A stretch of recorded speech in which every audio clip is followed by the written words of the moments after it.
Сайн байна уу? Welcome back my channel. Энэ удаагийн дугаар маш гоё амттай Итали салаатыг хэрхэн хийх аргыг хуваалцах болно. За юуны өмнө салаатны навчийг сайтар угаачин. Тэгээд дараа нь редиске сайтар угааж агаад гаднах муухай хэсгийг авчин. За тэгээд сайтар угаасан салаатны навчаа усын сайтар шүүж агаад ийм саунд хийчин. За редиске ингэж нэмгэн хэрчин. Эсвэл ингээд төмс арилгачаар ингэж авч болно. За тэгээд чинжүү шар болон улаан чинжүү болон түүхийгээр нэгтгэд бол тохиромжтой. Ногоон чинжүү бол ер нь бол сайн хайрж агаад идсэн дээр байдаг. За тэгээд хоёр төрлийн чинжүү хийгээд дээрэс нь луган бус ингээд зороод хийчихнэ. За дараа нь байцаа цагаан байцаа болон ягаан байцаа хийсэн ч бас гоё болно.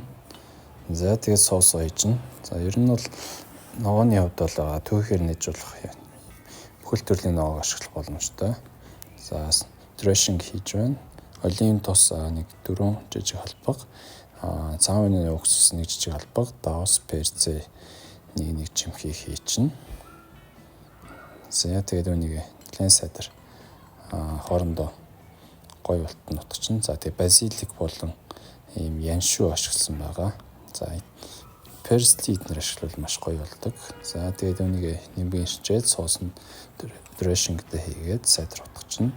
За дараа нь бол хөрцгийг бол нарийнхан ирчээд савлуугаа хийж байгаа. За сайтар утгачин.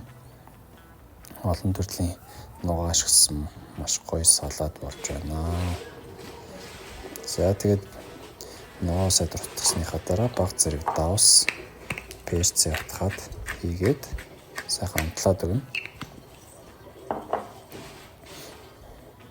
За тэгээд нэлээд сайтар утгана. Сайтар утгаж жагаад за сүүлд нь бол энэ дрэшинг хийгээд ингээд ерөнхийдөө бол баг бэлэн болж байна. За дрэшингээ арай гоё чихэрлэг болгоё гэж бодож байвал зөгийн бол хийвэл маш гоё амттай болдог. За энэ одоо бол зүгээр зөгийн бол хөвөр хийсэн байгаа. Зөгийн бол хийвэл их гоё чихэрлэг гоё амттай дрэшинг болно.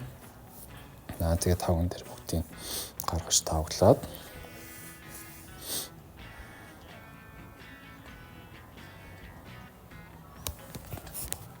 тэгээд бислэгээ өрнө. Хатуу бислэг ингээд өрөөд хийж маш гоё байдаг. За сүүлд нь юм перц ингэж хийгээд ерөнхийдөө ингээд Итали салаад маань бэлэн боллоо.